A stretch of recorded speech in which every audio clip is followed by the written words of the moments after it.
Shalom, shalom, shalom.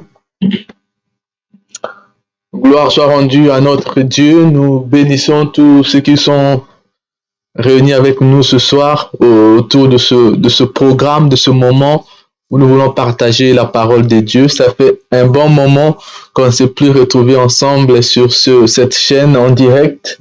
Mais voilà, par la grâce de Dieu, nous sommes là encore. Je suis là, votre serviteur Joseph Omangelo, pour partager avec vous ce soir un thème particulièrement important qui concerne l'Église, qui nous concerne nous tous, enfants et peuple de notre Seigneur Jésus-Christ. Nous parlons tout au long de ces 2-3 semaines qui vont suivre. On va parler un peu du danger, des conséquences de l'occultisme. Vous savez, quand nous lisons la Bible dans Jacques, chapitre 4, le verset 7, la Bible nous demande de résister au diable parce qu'il s'enfuira loin de nous.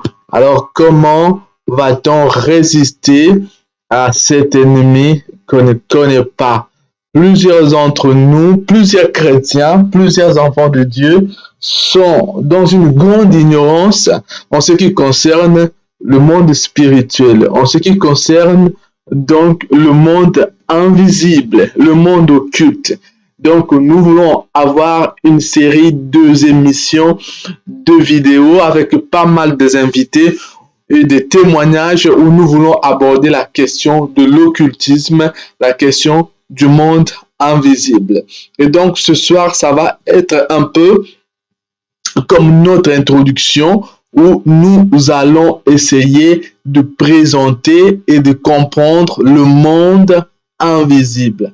Le monde invisible existe-t-il réellement? Beaucoup de gens, en tout cas dans certains milieux, remettent en question l'existence du monde invisible. Est-ce que le monde réel, le seul monde, est celui que nous voyons avec nos yeux, ou y a-t-il un autre monde à part ce monde que nous voyons? Je vais vous passer un petit témoignage tout au long de ce programme ce soir, et ça va vraiment nous permettre d'enrichir notre connaissance et surtout de savoir, de comprendre quelle est la volonté de Dieu, quelle est la pensée et la position de la Bible vis-à-vis de cette question. Voilà un peu en résumé ce que nous voulons aborder ce soir sur cette chaîne. Nous vous bénissons abondamment et je peux vous demander de liker la vidéo, de partager. Également, vous pouvez laisser de petits commentaires pour la gloire de notre Seigneur Jésus-Christ. Le monde invisible. Le monde invisible existe-t-il réellement? Voilà la première question que nous allons essayer d'aborder en quelques minutes tout au long de ce grand thème sur l'occultisme et sur tout ce qu'on connaît comme science autour. Mais avant d'aborder la question de l'occultisme proprement dite, nous voulons essayer d'abord de comprendre un peu le monde invisible, de voir un peu si il existe donc un monde invisible. Et comme vous le savez, notre référence, c'est toujours la Bible. Nous nous basons sur la parole de Dieu pour pouvoir expliquer donc et pour pouvoir partager avec vous ce soir. Nous n'avons pas d'autres livres, nous n'avons pas d'autres écrits sur lesquels nous allons nous appuyer que sur la parole de Dieu, parce que nous croyons que la parole de Dieu, elle est complète, elle est riche, et la Bible nous dit que toute écriture est inspirée de Dieu et est utile pour enseigner, pour corriger, pour que l'homme de Dieu, pour que l'enfant de Dieu soit parfaitement équipé. Donc, je crois ce soir que la Bible est suffisante. La Bible nous suffit pour pouvoir parler donc de ce thème, parler de choses invisibles. Dans Genèse chapitre 1, le verset 1, juste le premier chapitre de la Bible, et le premier verset également, donc dans le livre de Genèse, la Bible nous présente un fait. La Bible dit, au commencement, Dieu créa les cieux et la terre. Alors, j'aimerais euh, introduire mon raisonnement, ce partage à partir donc de ce petit texte de Genèse chapitre 1, le verset 1. La Bible dit qu'au commencement, Dieu créa les cieux et la terre. Nous pouvons donc voir déjà ici que nous avons les cieux et nous avons la terre. Nous avons ici donc l'image de ce qui est visible et ce qui est invisible. Parce que lorsqu'on parle du monde invisible, en réalité, c'est le même mot que occultisme, occultus, qui signifie ce qui est caché. Ou d'autres termes, le mot grec ésotéros, qui veut dire aussi, voilà, caché, ce qu'on ne voit pas. Donc, quand on parle du monde invisible, on fait allusion donc à l'occultisme, à ce qui est caché, à ce qui ne peut pas se voir, du moins pour le non-initié, à l'œil nu. Donc, et voilà un peu ce verset de la Bible qui nous introduit donc selon ce que j'ai compris, dans le fait que Dieu a créé le monde visible et le monde invisible. Dieu a commencé à créer le ciel et Dieu a ensuite créé la terre. Donc, Dieu a créé le monde visible et le monde invisible. Parce que Dieu lui-même est à la base, et Dieu lui-même, sa nature. La Bible dit que Dieu est esprit. Et quand on parle de l'esprit, on parle également voilà, de l'invisible, du domaine spirituel, de ce qui n'est pas charnel, de ce qu'on ne peut pas toucher, de ce qu'on ne peut pas voir à l'œil nu, du moins, à moins que Dieu lui-même se décide de se faire voir. Mais en tout cas, selon la nature des hommes, nous comprenons que Dieu est esprit et qu'il y a aussi d'autres esprits dans d'autres sphères, dans les cieux, normalement. Et c'est ce que nous allons d'ailleurs essayer de voir avec vous tout au long de cette introduction. Si nous regardons la parole de Dieu dans Colossiens chapitre 1er, le verset 16, la Bible nous dit quelque chose d'extrêmement important. La Bible dit, il est l'image de Dieu. Il est l'image de Dieu invisible, voilà, le premier-né de toute la création, voilà, car en lui ont été créées toutes les choses qui sont dans les cieux et sur la terre, les visibles et les invisibles. Voilà, trône, dignité, domination, autorité. Tout a été créé par lui et pour lui. C'est extraordinaire. Je pense que ce livre de Colossiens, chapitre 1, le verset 15, le verset 16, résume un peu le thème, l'introduction de ce soir, à savoir l'existence du monde invisible. Est-ce que le monde invisible existe réellement? Alors la Bible répond à cette question d'une manière claire. Comme nous l'avons lu, le verset 15, la Bible dit que le Christ est l'image du Dieu invisible, du Dieu caché. Et dans la Bible, il est aussi dit, à l'Éternel appartiennent les choses cachées et aux hommes les choses révélées. Donc nous voyons déjà que la Bible nous introduit dans ces sphères-là où nous avons deux mondes, deux choses, le caché et le visible.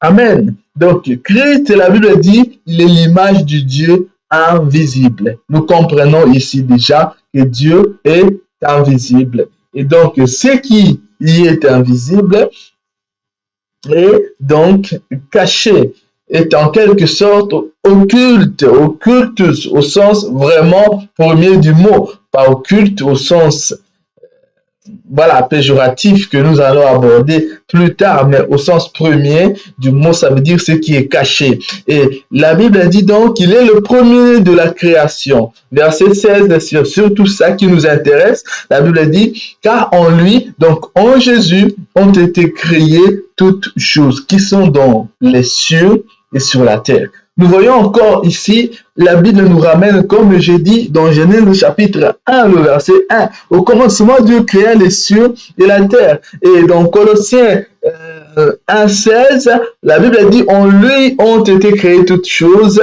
dans les cieux et sur la terre, virgule, les visibles et les invisibles.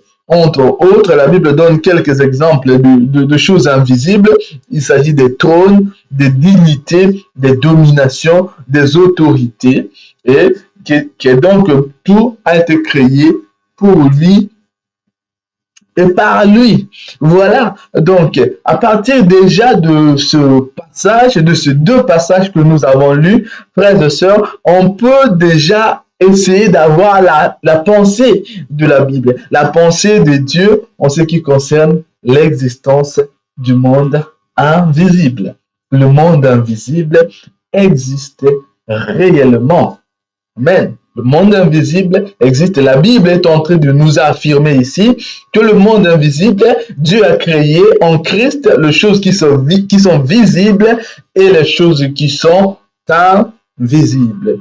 Alors, pour essayer un peu d'avancer dans notre réflexion, d'avancer un peu dans notre thématique sur le monde invisible, nous allons nous poser une deuxième question, à savoir, qui sont ceux ou qui est celui qui habite dans ce monde invisible? De quoi est composé le monde visible et de quoi est composé le monde invisible? Bien aimé, c'est extrêmement important l'introduction que nous sommes en train de faire de ce thème parce que je suis convaincu que ce message, que cet enseignement sur l'occultisme va libérer beaucoup de gens. Parce que nous ne sommes pas sans ignorer que le monde dans lequel nous vivons aujourd'hui, il y a énormément la puissance démoniaque qui s'est déversée dans les temps d'aujourd'hui. Donc nous allons voir dans le développement, dans d'autres sous-thèmes, tous ces aspects-là. Comment se fait-il qu'il y a une telle puissance démoniaque dans les temps d'aujourd'hui? Donc, c'est extrêmement un thème important qui va libérer, qui va éclairer beaucoup des enfants de Dieu qui sont encore dans la confusion. Parce que l'occultisme dont on parle ici, il ne s'agit pas seulement de l'occultisme que nous connaissons au sens des roses, croix ou des autres sciences occultes, parce que même au sein des églises, au sein des assemblées chrétiennes, nous trouvons plusieurs formes d'occultisme, mais que le peuple de Dieu, par ignorance, n'arrive pas à faire la part de choses. Donc, nous vous recommandons vraiment de suivre avec nous pas à pas ce message, cette introduction pour arriver jusque là où le Seigneur veut que nous puissions aller, pour que nous puissions parvenir à une compréhension de ces choses. Donc, que le Seigneur vous bénisse abondamment. Nous parlons de l'occultisme et du monde invisible. Qui habite dans le monde invisible? Quand nous avons lu Colossiens chapitre 1, le verset 15, la Bible dit que Christ est l'image du Dieu invisible, le premier-né de la création. Et la Bible a dit encore qu'en lui ont été créés, d'ailleurs dans Genèse 1, les cieux et la terre. Donc, nous avons le monde visible qui est la terre. Le monde visible qui est notre planète, le beau planète que nous sommes en train de détruire par les guerres, par la haine, par la jalousie, par tout ce que nous connaissons. Mais nous avons le monde visible, nous avons l'univers, nous pouvons observer les étoiles, nous pouvons voir les arbres, nous pouvons voir les animaux, nous pouvons nous voir entre nous, les hommes.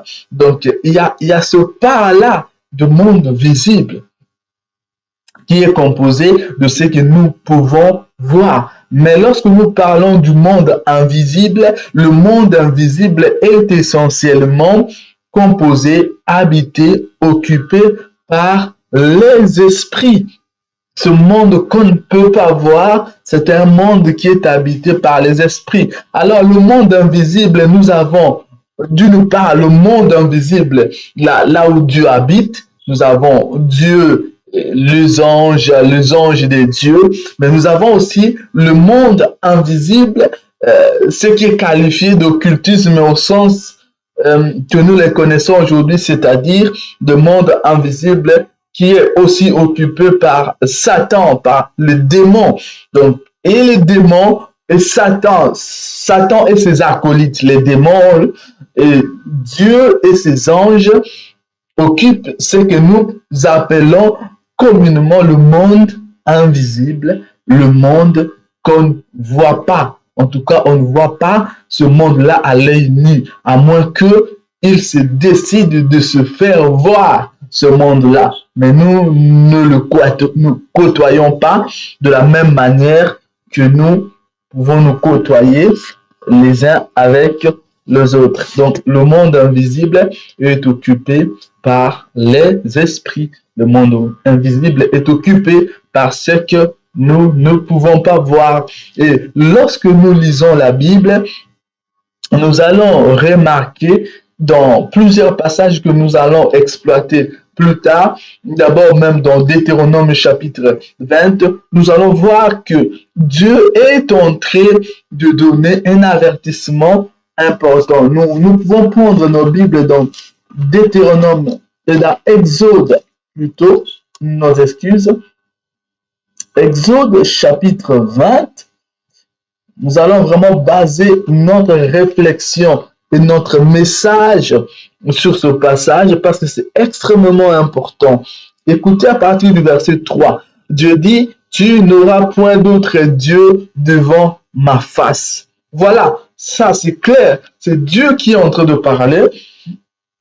Dieu dit, tu n'auras pas d'autre Dieu devant ma face. C'est-à-dire que le monde invisible, pour nous, les enfants de Dieu, le seul monde invisible que nous sommes appelés à nous mettre en contact, c'est Dieu, l'Éternel des armées, notre Créateur.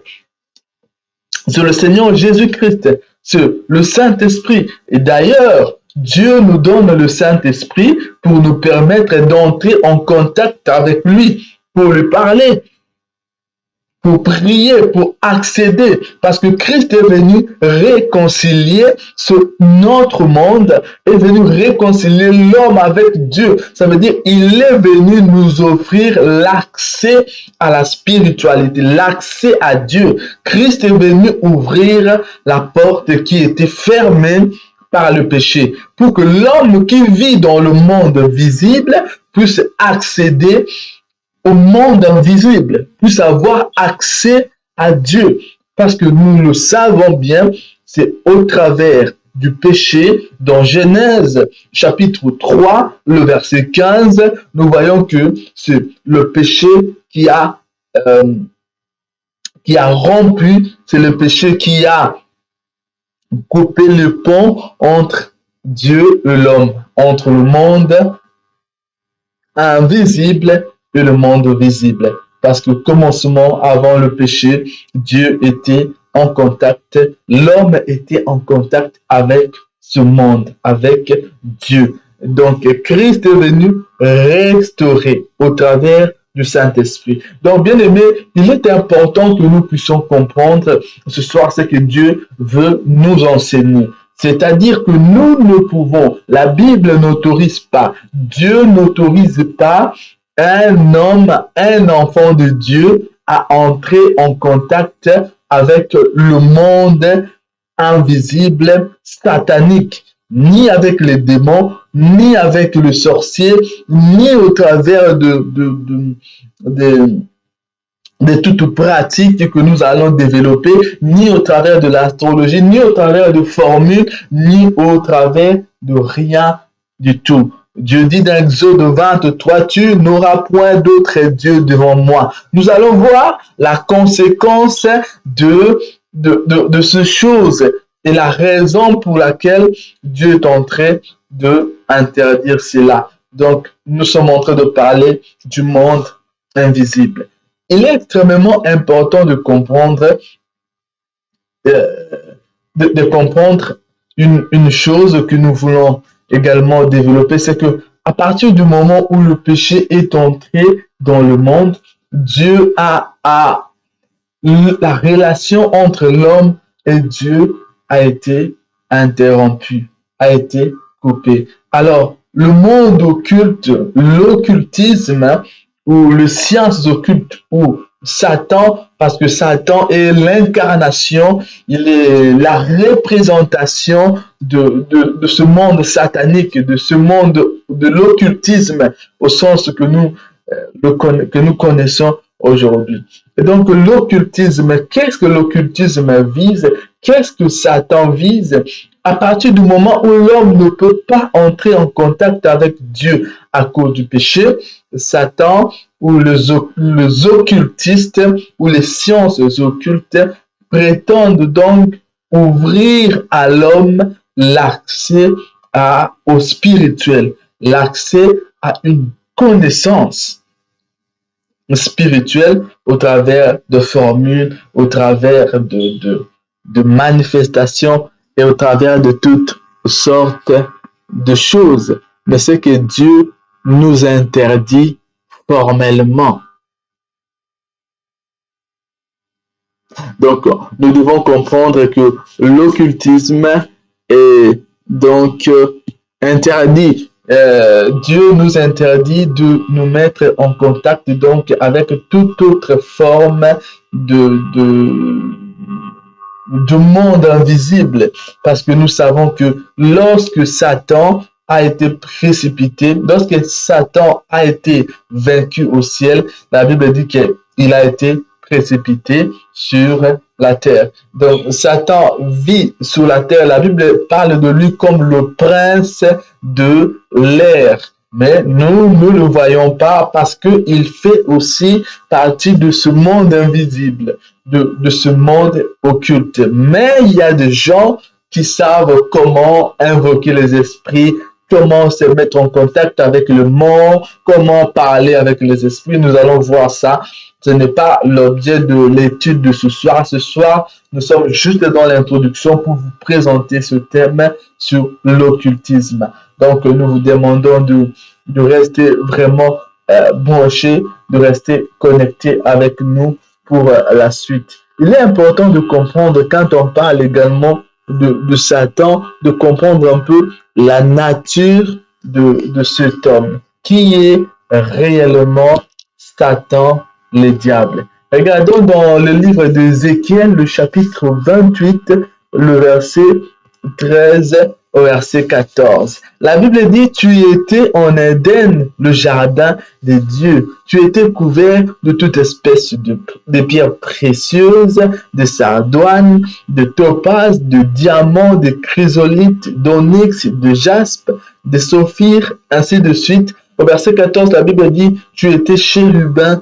protecteur aux ailes déployées. Vous savez, j'étais en train de dire dans l'introduction que la plupart des enfants de Dieu, la plupart des chrétiens, on a une grande ignorance en ce qui concerne le monde spirituel. Parce que lorsqu'on parle même de Satan, le diable, la plupart, on n'a pas vraiment l'idée de ce qu'est ce personnage, de ce qu'est cet ange, cet esprit, parce que, enfin, de ce que fut cet ange, parce que nous devons comprendre déjà qu'ici, la Bible nous présente Satan avant sa chute, c'est-à-dire quand il était encore dans la gloire auprès de Dieu. Satan était donc un ange de la catégorie de chérubin.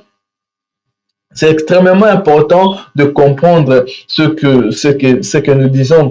Et Satan, Dieu, la Bible parle de lui comme du gardien. Regardez au verset 14, du protecteur. Tu étais chérubin protecteur. Satan et d'autres anges, bien sûr, de la même catégorie, de chérubins sont des anges de protecteurs, de garants de la création. C'est-à-dire que Satan a été créé par Dieu avec comme une interface entre deux mondes. Il est Il était capable, en tout cas, il avait accès à la présence de Dieu, c'est-à-dire dans le monde spirituel, mais Dieu l'a créé aussi avec la capacité d'interagir, d'intervenir et d'influencer le monde visible. Le chérubin, il était protecteur, il était garant. C'est ce qui a donné et ce qui donne même au diable aujourd'hui plusieurs de qualités que nous lui reconnaissons, en tout cas de défaut, parce qu'il en utilise après sa chute pour nuire à l'homme. Parce que Satan a été créé avec cette capacité, non pas seulement d'être dans le ciel, dans le monde invisible, mais également dans le monde visible. Et ça, c'est quelque chose qui est très important à comprendre parce que nous devons savoir la nature de l'ennemi avec lequel nous sommes en train de combattre. Parce que la Bible dit que votre ennemi, le diable, il n'est rien d'autre que l'ennemi de nos vies. Donc Satan est un esprit. Il était un ange et pas n'importe quel ange. Il était un chérubin. Parce que nous voyons même dans la catégorie des anges, dans le monde spirituel, il y a beaucoup d'anges. La Bible nous dit même que le nombre des anges dans les cieux ne peut pas être compté. C'est-à-dire qu'ils sont tellement énormes. Nous voyons dans le livre de Luc d'ailleurs, lorsque le Messie est né, la Bible dit qu'il y a eu un ange qui est venu pour annoncer le message de la naissance au berger. Et juste après, la Bible dit que plusieurs autres anges se sont réunis ensemble avec l'ange, le messager, pour donc célébrer, pour contempler la naissance de Jésus. Donc, il y a tellement d'exemples dans la Bible où la Bible affirme clair, noir sur blanc, l'existence de notre monde, l'existence du monde spirituel. Donc, il est important de comprendre la nature de ce monde qui est composé des anges déchus que nous appelons communément aujourd'hui démons parce que ils se sont rebellés ensemble avec Satan, le diable. Et d'ailleurs, je parlais de l'ignorance tantôt. On remarquera même dans le vision, dans le songe, souvent les témoignages que nous avons, des gens qui témoignent que voilà, il a été dans le monde de ténèbres, j'ai été même la femme de Satan. Voilà, et la plupart d'entre nous, même quand on voit Satan dans le rêve, ou même les anges, hein, quand on voit les anges dans les rêves, c'est souvent avec de longs cheveux, bien habillés, avec des robes blanches, des chaussures, des choses comme ça. Ah, je me demande si très souvent on n'a pas l'habitude de voir des démons plus que réellement des anges de Dieu. Parce que croyez-moi, les anges de Dieu, nous savons oui qu'ils ont la capacité peut-être de prendre d'autres formes, mais lorsque nous prenons la description de chérubin dont Satan était membre, en tout cas de la même catégorie. J'ai juste mis une image ici qui s'affiche avec Ézéchiel 28. Ce que nous voyons un peu, c'est juste une caricature, mais en tout cas, c'est un peu la description de l'homme, enfin, de Satan, de chérubin que la Bible est en train de faire, c'est-à-dire les chérubins avaient quatre têtes, ils avaient 6 ailes, voilà.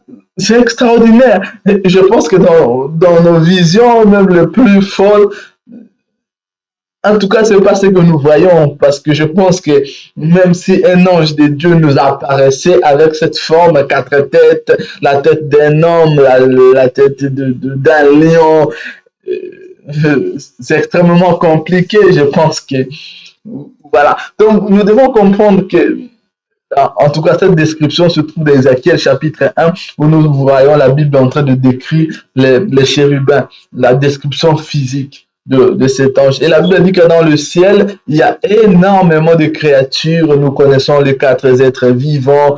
Il y a énormément de créatures voilà, qui ont tous de formes que nous ne sommes pas habitués à voir dans notre monde. C'est pour ça que Dieu ne permet pas qu'on puisse voir certaines choses parce que nous ne sommes pas peut-être prêts à voir d'autres choses. Nous nous souvenons du témoignage de l'apôtre Paul que lorsqu'il est allé au troisième ciel, ben, il a vu des choses que Dieu lui a dit de ne pas raconter. Euh, je ne veux pas ajouter, mais je pense que ça doit être lié vraiment à la nature de créature et à la nature du monde qu'il avait vu là-bas. Donc le monde spirituel n'est pas tel que nous le concevons, n'est pas vraiment tel que nous le pensons. C'est un monde à part entière et beaucoup de réalités nous échappent. Mais nous allons essayer de partager à la limite la connaissance que la Bible nous offre sur ce monde-là. D'ailleurs, lorsque nous voyons par exemple dans Genèse 3, où la Bible est en train de nous dire que Satan, voilà, Dieu est en train de maudire Satan, qu'il devait manger la poussière tout le jour de sa vie. Nous avons entendu plusieurs prédicateurs raconter, voilà, que Satan, au début, il avait deux ailes, il avait deux pieds, et voilà, depuis ce jour-là, Dieu l'a maudit et il ne pouvait plus marcher. Or, lorsque nous lisons la Bible, le chérubin, il ne marchait pas, il volait. Ils avaient six ailes, quatre ailes ou deux ailes pour voler, pour se couvrir le visage, ainsi de suite. Donc voilà, nous voyons qu'il y a une grande ignorance en ce qui concerne le monde spirituel et ça se traduit même dans nos prédications. Alors que la Bible est extrêmement claire, la Bible nous donne énormément de détails sur ce monde-là que nous allons découvrir petit à petit avec vous. Donc pour ce soir, nous vous remercions et je vous donne rendez-vous demain. Demain, ce sera samedi à la même heure à partir de 21h. Nous allons voir la suite de ce programme en ce qui concerne donc l'occultisme. Mais demain, nous allons entrer dans le cœur du sujet. Nous allons parler du danger, les dangers de l'occultisme et nous allons développer Exode du chapitre 20 à partir du verset 3 et nous allons progressivement avancer avec ces thèmes. Donc, soyez abondamment bénis, vous tous qui êtes connectés avec nous. Je vous donne rendez-vous demain, même heure qu'aujourd'hui, en tout cas, pour la gloire de notre Seigneur Jésus-Christ. Shalom.